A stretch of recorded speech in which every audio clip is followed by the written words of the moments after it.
About 10 years ago I built a home cockpit based around the de Havilland Twin Otter, and one of the things I discovered when I did that was that it qualitatively changed my experience of flying the simulator, and not necessarily in the ways you might expect. I mean, of course there was a wraparound experience of being immersed in a cockpit environment, but more to the point I found that having hands-on with key pieces of cockpit equipment transformed the way I experienced the flight sim.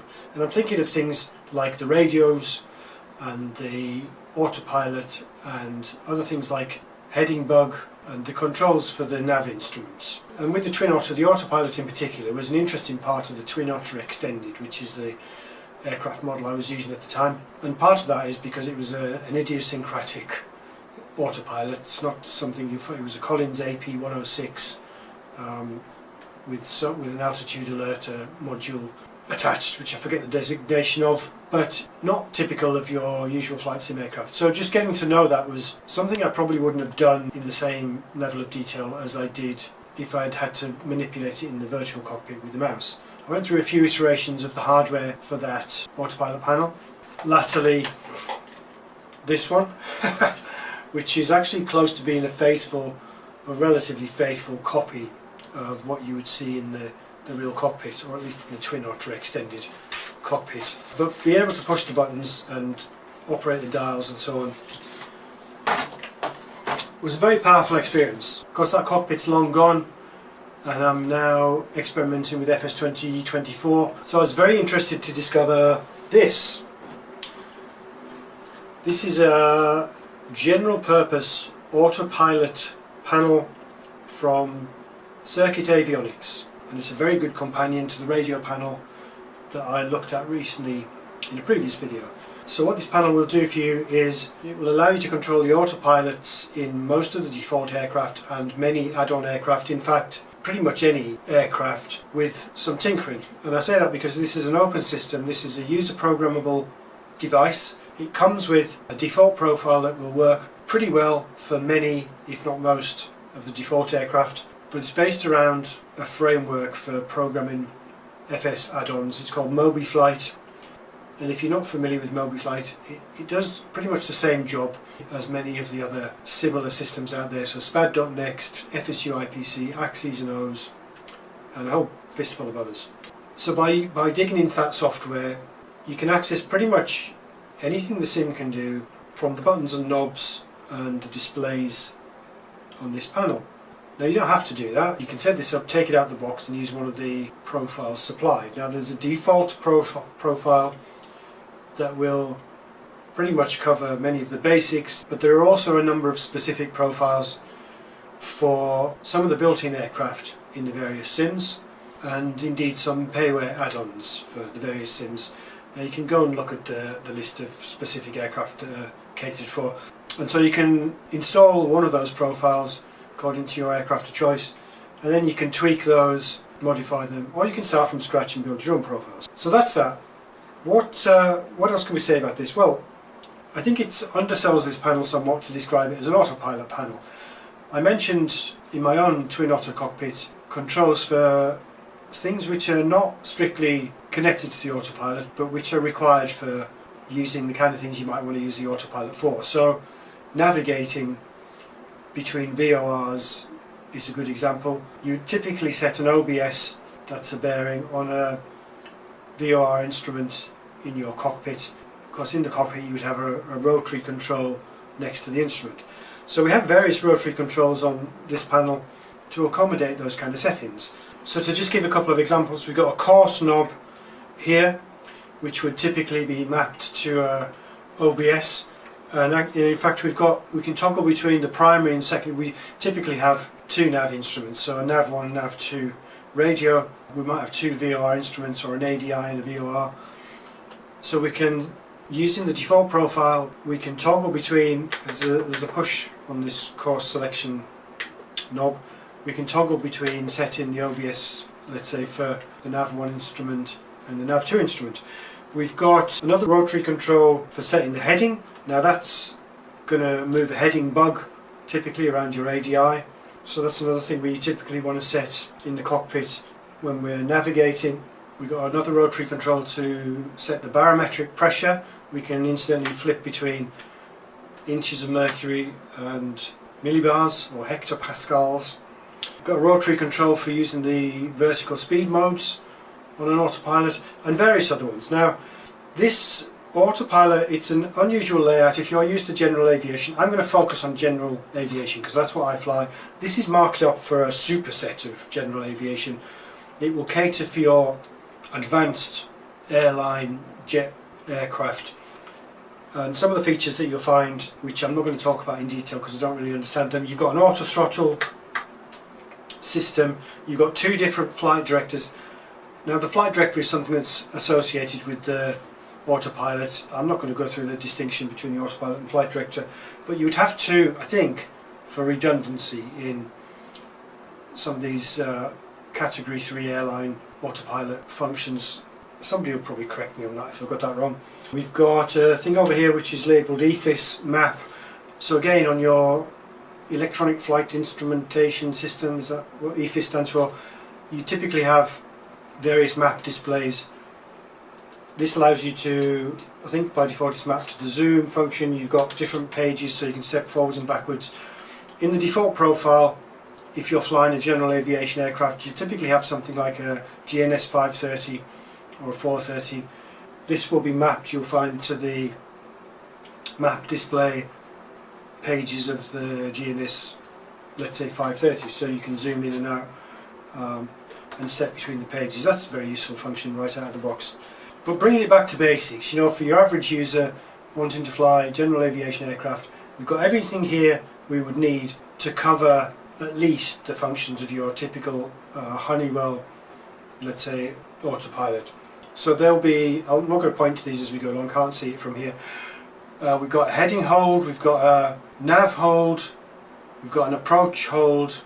We don't have a back course. Back course would be typically if you're flying an ILS, you can fly. Does that mean you can fly the ILS from the other side? I can't remember what back course actually, what that function does. The vertical speed modes are well catered for. So as I said earlier, we've got the rotary dial for dialing in a speed. We've got a display. I mean, it's not illuminated, so you can't see the displays. But we've got a vertical speed which will be displayed and settable in here. We've got an altitude pre-select. Well, it's not strictly speaking a vertical speed mode, but typically you can pre-select an altitude, and often that is associated with an altitude alerter function as well. So for example, we can pre-select an altitude, we can initiate a climb using the vertical speed mode, we can dial in a vertical speed to control the rate of ascent or descent. When the pre-selected altitude is reached, the autopilot will flip us onto an altitude hold. So, I mean, I'm probably describing these functions out of order, but when we go into heading hold, we've got a heading bug selector. We've also, in the default profile, got a heading bug sync. So, you know, typically to select a heading, you know, the bug is where the bug is and you have to spin it round. Incidentally, you're going to find these rotary controls are all speed aware or perhaps acceleration aware. So if you spin it fast, MobiFlight is going to receive a different event for each click of the rotary control than if you spin it slow. And typically these will be mapped for heading single degrees for slow and maybe increments of 10 degrees for fast. On the altitude pre-select, you're going to get hundreds of feet if you spin it slowly, 100 feet per click, and if you spin it quickly you get 1,000 feet per click, and so on, whatever makes sense. And of course you can change that in the programming yourself if that doesn't suit. There are other ways to do that acceleration, by the way. In my own cockpit I used rotary encoders with push switches, so I would use the push as a shift. So I would push and turn would give me thousands, let's say on the altitude pre-select. Turning without a push would give me hundreds. So, I mean, it's probably a way to do that with MobiFlight as well, if you wanted to change the behaviour. One that I missed out, in many of these modern aircraft you've got a radio altimeter. In fact, the Twin Otter's got a radio altimeter, and typically a radio altimeter is going to have a bug for setting a minimum altitude on there, which would probably alert you when you reach that minimum. So you've got a control for that. So that's just an introduction to the functionality. This is a very nicely engineered piece of kit. I don't think it's modelled on any specific actual panel. It probably incorporates some of the logic and markups from a typical, probably airline style aircraft. I mean, it's fair to say this looks like it could have come from an actual aircraft. It's made of steel. It's very sturdy. It's not too unwieldy in terms of weight. It doesn't need to be. It's got a lip around the outside, which means it can be panel mounted. It's designed to sit on your desk. It's got a slight slant to make the display a little bit more visible. These are very high quality rotary controls. As I said, each one of them's got a push encoder. It has 6 independent LED displays. The brightness of the displays is controllable. I think you have to go into the Mobi Flight interface to tweak the... What does that do? Oh, to tweak the brightness. Having said that, I've just discovered what looks like a potentiometer on the back. I don't know what that does. Let me try that in vivo. Ah, okay. Now I know what that potentiometer does. I'll get to that. So we've got the display. As a bonus, I plugged it in now so you can see what it looks like. Okay, so starting with the rotary encoders, they're very nice quality rotary encoders. Every one of them's got a push switch incorporated, so they will be mapped to default functions, but you can tweak those as required to do different functions or to change the function that's been assigned. Let's just go through these buttons. These are very kind of professional looking buttons. They're buttons and indicators, so they're all push buttons, but what you're going to find is when you press one it lights up. Now the thing I've just discovered, when they're inactive, these buttons, I had suspected there was a faint backlighting by default. I couldn't decide whether the buttons were just slightly phosphorescent or whether they were actually backlit, so you could read them, so you could read the captions even when the button's not illuminated. What I've just discovered, that this potentiometer on the back, it allows you to change the brightness of that backlighting for the inactive buttons, so that's quite high, and then that's it illuminated. So if you've got it at maximum brightness, it looks like they're all fully illuminated all the time, which is not what you want. So that's a very nice function. These displays they're different displays. If you've seen my video about the Circuit Avionics radio panel, these are different displays, different colour, probably in keeping with the autopilot kind of panels you'd find in your Boeing or your Airbus. As I said with the radio panel, one click reliably gives you one change in the setting. The only exception to that is the baro. For reasons I haven't really thought through, when you're on millibars you don't get one click per change, you get three or four clicks to change a digit. There's probably some logical reason for that. When you're on inches of mercury, it seems to be one click makes one change. There's probably some logical programming reason for that. So in essence, if you think back to where I started, if you have this in your cockpit, it is so much more natural to do something like set up a heading bug, tweak an OBS. If you're changing, what you typically do is you're flying along and the plan changes and you want to go here instead of there. You want to change the radio that you dialed in on an OBS, you want to switch from one VOR to another, and you've only got one nav instrument, let's say. If you have the mouse and the virtual cockpit and you have to fiddle to do it that way, it breaks the workflow. In fact, that's probably the main point in all of this. The workflow is qualitatively different if you can access it in the natural way that it's designed to be accessed, which is knobs and buttons that are right in front of you, easily accessible, easily readable. And that can be a transformative experience across the board in how you interact with the sim. So not much else to say really. As with the radio panel, you only need a single USB connection, no external power needed, in spite of all the LEDs and displays we've got on here. We do get again the 90-degree adapter for the USB connection, which is great. And as with the radio panel, we get a nice microfiber cloth to keep it clean, and we get a bag to keep it in if we want to take it out and put it away for a while. So I think that's enough talking. Let's plug this in and we'll take it for a spin and see it in action. So we are On the ground at Leeds Bradford Airport, we're going to do a shortish flight direct to Manchester, and we're going to take hopefully the ILS 23 right at Manchester unless they go 05 left. The weather looks fine here at the minute. I've turned weather off temporarily because it's so windy, it's blowing the aircraft around while I'm just sitting here. So I'll re-enable that weather before we go. I'm not going to say anything much about what I'm setting up on the radio or on the comm radios. I'm going to talk a little bit about the navigation. Essentially we're going to set off, we'll head out to the Pole Hill VOR, which gives us just a bit of a reference to turn south to Manchester. We'll set that up on nav1 initially. In fact, let's do that straight away. I've got the frequency dialed in. We need to centre up the OBS for nav1, which we do with this control here. So I'm going to centre that up. Alright, that's centred up now. It's given us a course of 244, which is to be expected, roughly westerly course. We've also got Manchester MCT VOR currently set up on nav2. We will switch nav1 to that in due course because we can't get the autopilot to follow nav2. I don't think we can, or if we can, I don't know how to do it. But I've got it set up on nav2 for now, so we can centre that up as well. So what I did there was just centre push on this course knob. That switches us between nav1 and nav2. You can see the brightness of that window changes. That just helps us understand which one's in there. So if I just try and set myself a bit closer to that. So I'm tuning in, I'm centering up nav2 on a 2 indication, which should give us a roughly southerly heading we'd expect. Okay, that's not happening on the ground here, so we have to wait till we get up in the air until we can centre that up.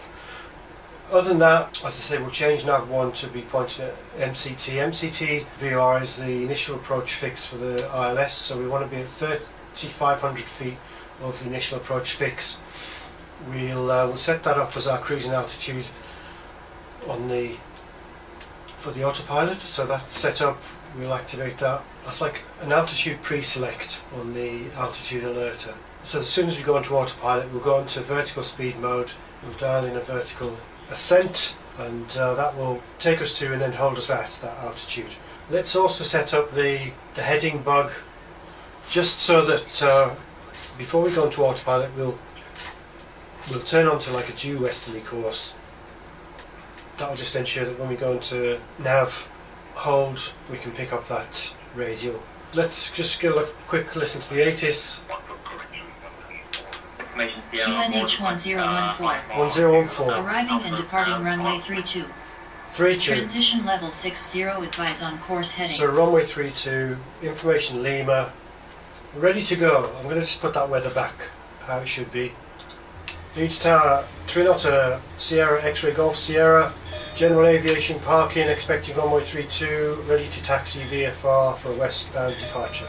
Twin Otter, Sierra X-Ray Golf Sierra, Leeds Tower, taxi to runway 32, via Alpha, Delta 3, Delta. Cleared to leave the control zone to the west, not above 2,000 feet. VFR, squawk 2660. Okay. Taxi to 32, departure to the west, not above 2,000 feet, VFR, and squawk 2660, X-Ray Golf Sierra. Twin Otter, X-Ray Golf Sierra, read back correct. Okay, let's keep going. Hopefully this is going to be more controllable as we start to move. I forgot to read back the taxi instructions, so my readback wasn't really correct. Okay, it was Alpha Delta 3 Delta. I think that's straight ahead basically. So that wind is looking quite major from the right. Here's the windsock. Twin Otter X-Ray Golf Sierra holding short 32. Twin Otter, X-Ray Golf Sierra, runway 32, winds 280 at 19, clear for takeoff. Clear for takeoff 32, Twin Otter X-Ray Golf Sierra. Okay, let's see if we can get off the ground without cartwheeling. If the ATIS is right, the wind should be coming from our left. Let's go. KLM 948, permission not approved. Place east. KLM 948, request taxi from runway 2.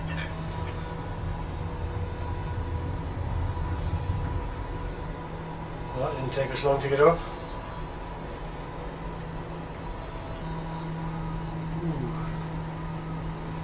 So I'm going to go on to autopilot straight away.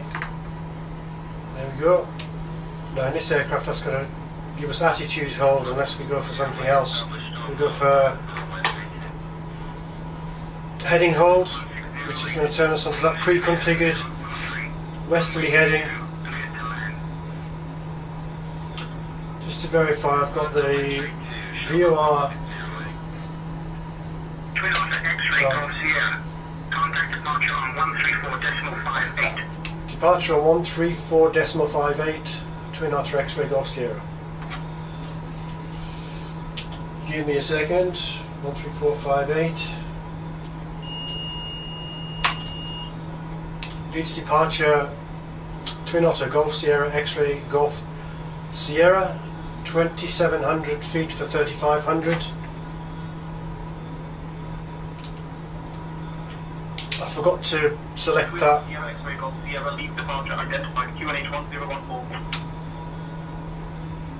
X-ray Golf Sierra, roger.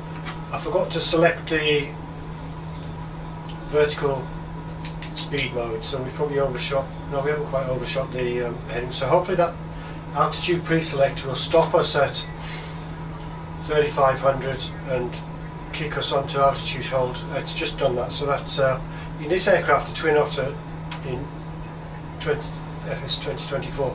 That doesn't always seem to work. We seem to overshoot. Not quite sure why that is. It works more consistently flying the 172. No, we have overshot. So I'm going to go back onto vertical speed, give it a downward vertical speed.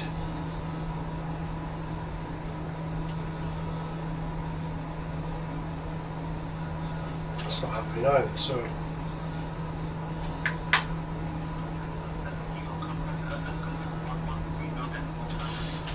this is again, I think this is a feature of the aircraft model rather than anything to do with the panel. So I'm just putting us onto altitude hold temporarily. And once we've levelled out, we'll dial it down to 3,500. Meanwhile, I'm going to flip us onto nav hold, so we should turn left onto that to acquire that radial that we were on when we centred up the VOR. Again, this is all just, it's not necessary particularly in this situation, but we're giving it a bit of a workout in terms of the autopilot functions. Okay, so we're levelled off at 4,700-ish now, so I'm going to dial us vertical speed mode. I'm going to give us 1,000 feet per minute down.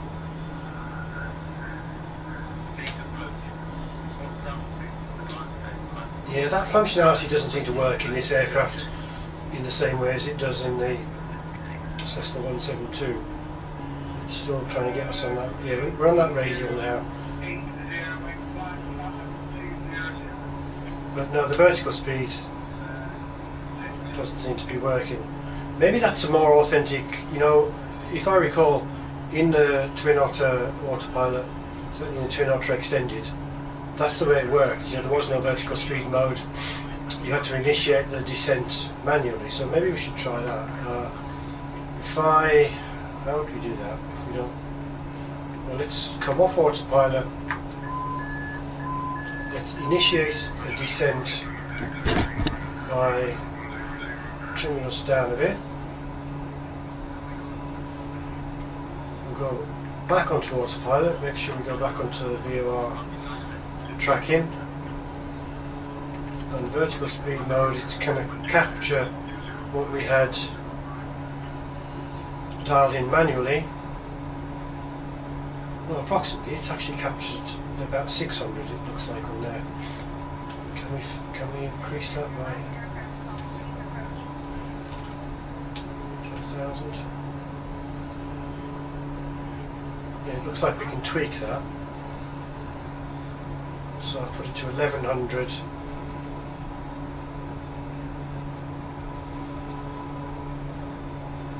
Well, I mean, it's not holding 1100, it's porpoised a bit. But hopefully that altitude pre-select is going to be captured on the way down, if not on the way up. I've still got my flaps out, so I'm going to get my 10 degrees of flapping. So looking at the DME, we're 7.5 miles from that Pole Hill VOR. I've got the MCT VOR in on standby. I've also got that in as the active on nav2. Actually I haven't, so I'm going to put that in as the active on nav2. 11355. So we're 28 miles from basically from our initial approach fix. 3500, and we have captured that altitude, pre-selected altitude now. So that's good, but it's put us in the cloud, which is less good.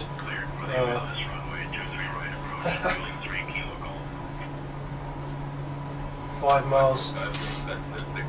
I'm going to sync up our current heading with our current course, so 257, just pressing the heading selector, and then I'm going to switch to heading select.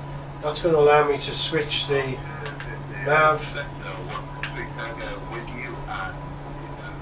to the Manchester VOR, which I think I've just done accidentally actually. Not quite sure what I did there, but I achieved what I wanted to achieve anyway. So we're on the MCT VOR now, 26 miles to run. I need to centre it up again using the course. I'm on the main course selector, nav1 course selector, and I'm going to dial that to where centred, and then I'm going to switch to VOR tracking again. That's going to turn us left. I'm going to get off this radio onto Manchester approach, 118580 hopefully. 118,580. Before I do that, I'm going to dial in on nav1 standby the ILS frequency 109.5. Leads departure, Twin Otter X-Ray Golf Sierra. Request frequency change to Manchester approach, please. Twin Otter X-Ray Golf Sierra, contact Manchester approach on 118.5 and 8. 5 what? 580. Manchester approach on 118.58. Twin Otter X-Ray Golf Sierra. Manchester approach, Twin Otter Golf Sierra X-Ray Golf Sierra with you, 3,500 feet, 21 miles to the north, heading 257, correction 198. Twin Otter Sierra X-Ray Golf Sierra Manchester departure. Good afternoon, Lombin, Roxondale, QNH 1015. He sounded a bit inebriated, let's say.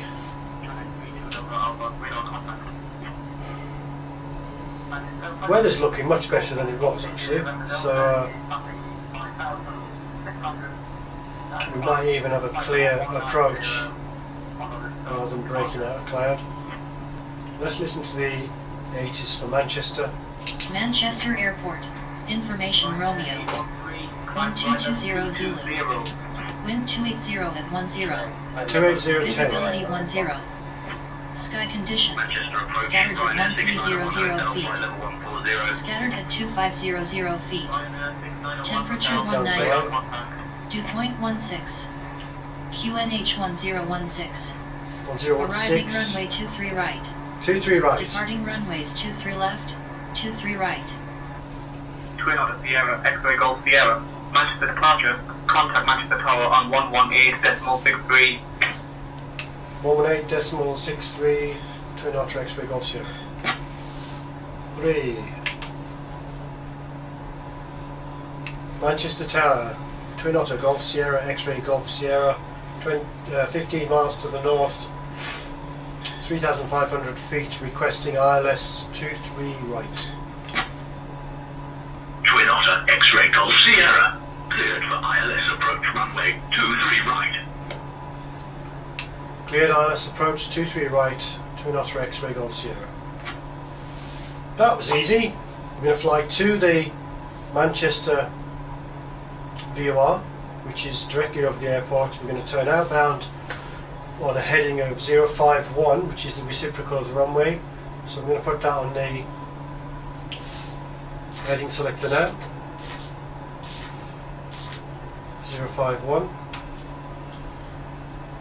When we get there, actually what we'll probably do is, in fact let's do that now.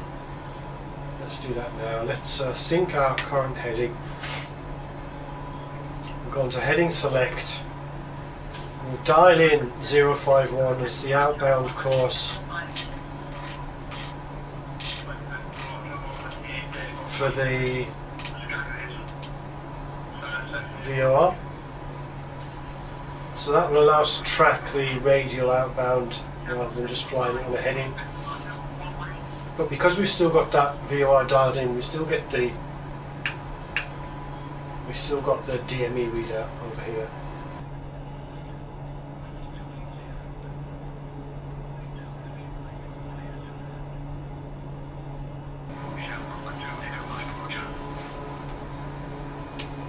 So I'm going to go on to VOR now. Oh, it won't let me.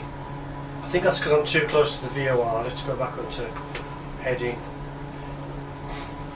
If we're inside about 4 or 5 miles, it doesn't seem to pick up the VOR at all if I go into nav mode.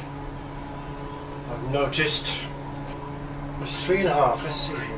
Okay, it's picked it up now, so 3.5 miles out. 4 miles. So we're tracking away from the airport. Once we're established on this radial, it's hunting a bit now, but it's pretty much got us now.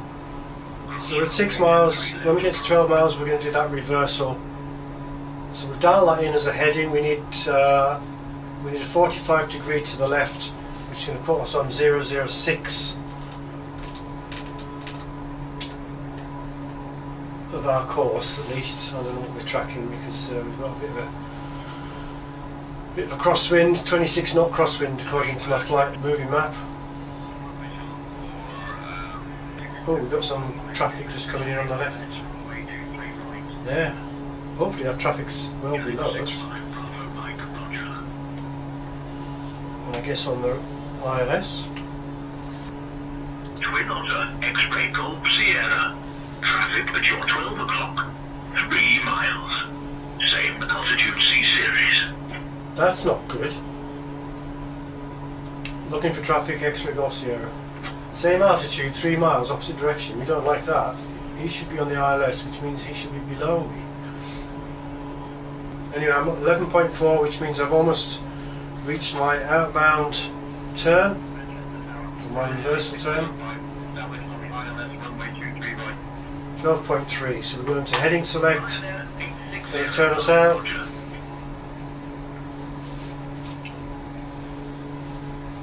Start the clock. So we've got 1 minute outbound on this course, and then we're going to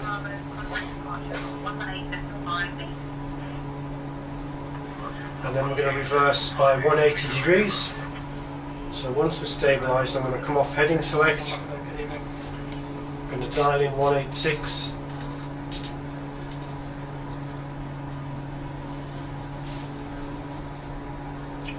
And we're all ready to go, except looking at my frequencies, I want to switch to my standby frequency, which is the ILS, and that's verified on the GPS.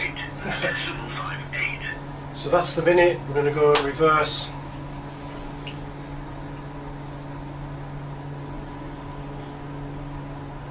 That should have been a right turn actually, I'm not sure. Did I do that right? Must have done that right.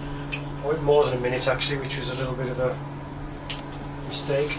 Okay, we're straightened up, we can go to approach mode now.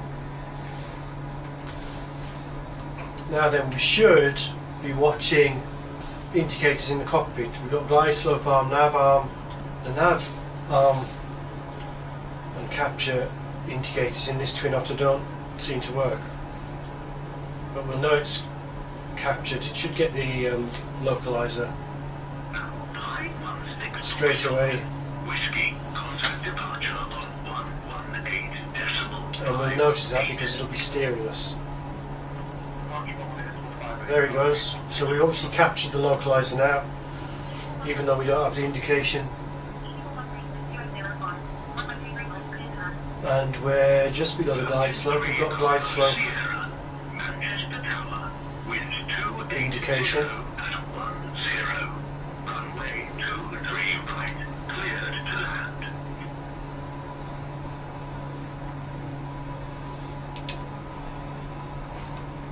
Twin Otter X-Ray Golf Sierra established on the localizer 23 right. Twin Otter X-Ray Golf Sierra. Winds 280 at 10. Runway 23 right. Cleared to land. Thank you very much. Runway 23 right, cleared to land, X-Ray Golf Sierra. So hopefully we're going to get some dramatic breakout here, given that the runway's obscured by clouds at the moment. Nothing much else to do until we get on the ground. So we've got glide slope capture now, we've got the indicator for that. That's gone green. So we're going kind of fast, we will slow down. Right, I think we're going to probably come off autopilot right now. Should have slowed right down, put some flaps out. Do that now. So, Virgin 3 Alpha Sierra. Welcome to Manchester. Contact ground on 121.705. I'm extending my flaps at way above the recommended speed, but Contact ground on 121.705. Kilo flaps. Lumos.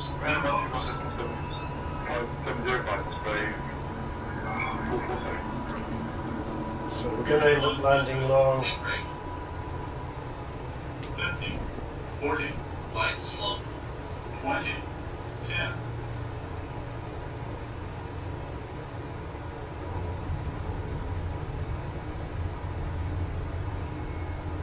Okay, we're down. This thing is extremely... Twin Otter X-Ray Golf Sierra. Welcome to Manchester. Contact ground on 121.705. 121.05 X-Ray Golf Sierra. Oh, that was close. Manchester ground, Twin Otter X-Ray Golf Sierra, just cleared runway 23 right. Would like to taxi to general aviation parking with progressive, please. Twin Otter X-Ray Golf Sierra. Taxi to general aviation. Parking via Bravo Delta, Alpha Delta, Quebec, Echo, November Charlie. Good day. Well, what happened to the progressive? So we're in the American Champ Super Decathlon. Why are we doing that? Well, particularly as this aircraft doesn't have any navigation instruments other than the GNS 430, and it doesn't have an autopilot. So we might think this autopilot panel's pretty useless. Even though there's no autopilot in this aircraft, if we operate the controls,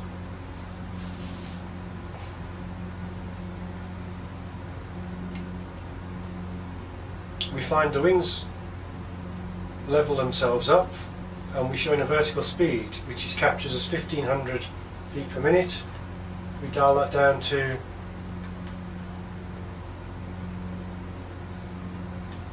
700 feet per minute. Come back a little bit on our power.